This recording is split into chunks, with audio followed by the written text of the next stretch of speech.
Hey, what's up YouTube? Dan the Fix-It Man. Got another quick video here for you. Just a quick update on the 1967 Mercury Cougar that we drove down from Washington last summer. On the way down, I noticed that we didn't have any brights. So the headlight dimmer switch on the floor is completely stuck. I was stomping on it, just trying to click it to get it to click on, especially as we were driving down here to Southern California. There was a few dark spots on the freeway and really just would have been nice to have some brights, but never got them working while we were on the road and really didn't spend any time on it until we got home. And that's when I looked at that dimmer switch and just noticed that it was completely stuck and went ahead and ordered a new one. And while I was waiting for that new one to get here, I was just fooling around with the one down below, just kind of twisting it with some pliers, and I did get it freed up enough to move, and it did turn on the brights. It's just still too corroded, has some oxidation in there, and just not reliable enough to leave it that way. So I'm going to go ahead and swap it out, and of course we'll verify that everything's working.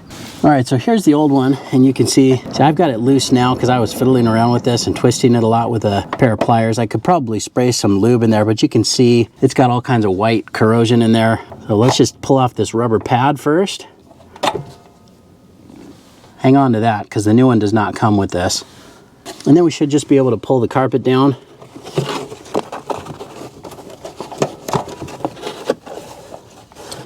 It looks like we've just got two small bolts holding this in place, but yeah, look at all this corrosion on here.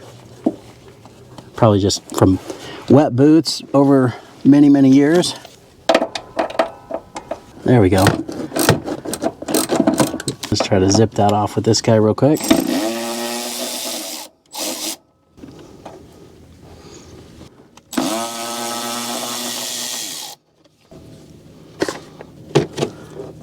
And there it is. Hopefully we can just disconnect this. Now the contacts don't look too bad, but it's just this right here. Since this is aluminum, you can see it's oxidized.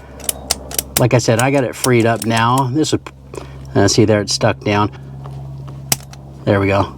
Hopefully we got the right part here. This is what I picked up. I think this is from Rock Auto, 1S4828 dimmer switch.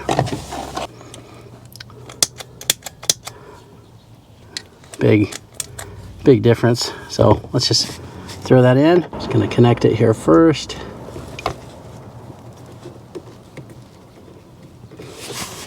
And we'll just get these screws back in.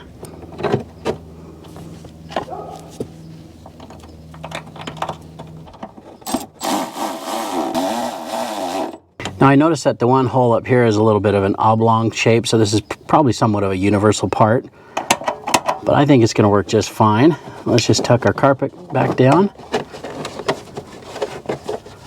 and put the rubber pad back on. Let's go take a look at those brights now.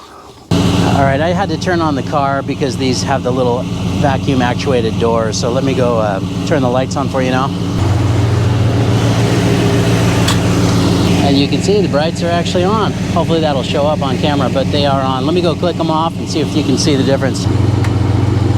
One more time.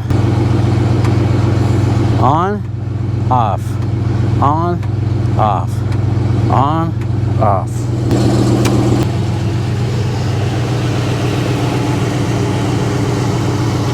And that's it. We're done. Good to go. Good to get on the road, and we'll be able to see at night if we get on a really dark road. Like I said, there were a few dark roads we were on. It would have been nice to have the brights, but now we do, and we're all set. I hope you liked the video. Please give it a thumbs up and subscribe if you don't mind. That does help me out. I'll get a link in the description to this replacement dimmer switch along with some of the other videos I've done on this car as well. Thanks so much for watching, and good luck.